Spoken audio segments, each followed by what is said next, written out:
બીજી કસોટી એ છે કે પ્રેમ ભયને જાણતો નથી.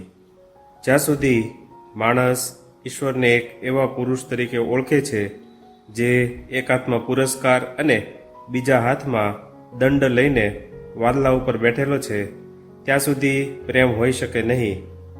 શું તમે કોઈ પાસે ભયથી પ્રેમ કરાવી શકો?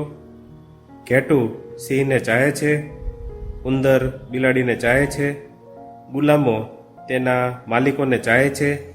કેટલીક વાર ગુલામો પ્રેમનો દેખાવ કરે છે, પણ શું તે સાચો પ્રેમ હોય છે? તમે કોઈ દિવસ ભયમાં ક્યાંય પ્રેમ જુઓ છો? તે હંમેશા દેખાવ માત્ર હોય છે. પ્રેમમાં ભયનો વિચાર જ હોતો નથી. રસ્તે ચાલી જતી એક યુવાન માતાનો દાખલો લો. જો કોઈ કૂતરો ભસે તો પણ તે નજીકના ઘરમાં સંતાઈ જાય છે.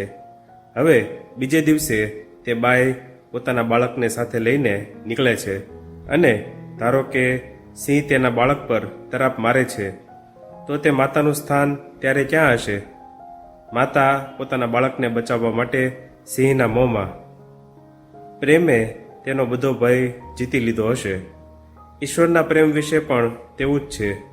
ઈશ્વર પુરસ્કાર આપનાર છે કે શિક્ષા કરનાર છે, તેની કોને પડી છે? પ્રેમ કરનારને તેવો વિચાર નથી હોતો. ન્યાયાધીશનો વિચાર કરો. જ્યારે તે ઘેર આવે છે ત્યારે તેની પત્ની તેનામાં શું જુએ છે? તે તેનામાં ન્યાયાધીશ કે શિક્ષા કરનાર કે બદલો આપનાર માણસ જોતી નથી, પણ તે તેના પતિને, પોતાના પ્રિયતમને જુએ છે. તેના બાળકો તેનામાં શું જુએ છે? બાળકો તેને પોતાના પ્રેમાળ પિતા તરીકે જુએ છે, બદલો આપનાર કે શિક્ષા કરનાર તરીકે નહીં. તે જ પ્રમાણે પરમેશ્વરના બાળકો પરમેશ્વરને શિક્ષા કરનાર કે બદલો આપનાર તરીકે કોઈ દિવસ જોતા નથી.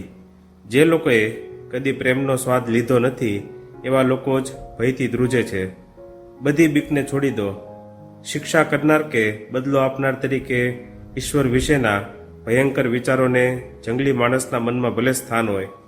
કેટલાક ખૂબ જ બુદ્ધિશાળી લોકો પણ આધ્યાત્મિક બાબતમાં જંગલી માણસ જેવા હોય છે.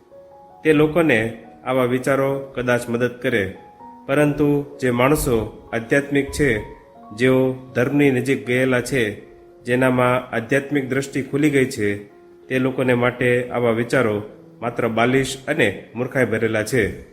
આવા લોકો ભયના બધા વિચારોનો ત્યાગ કરે છે.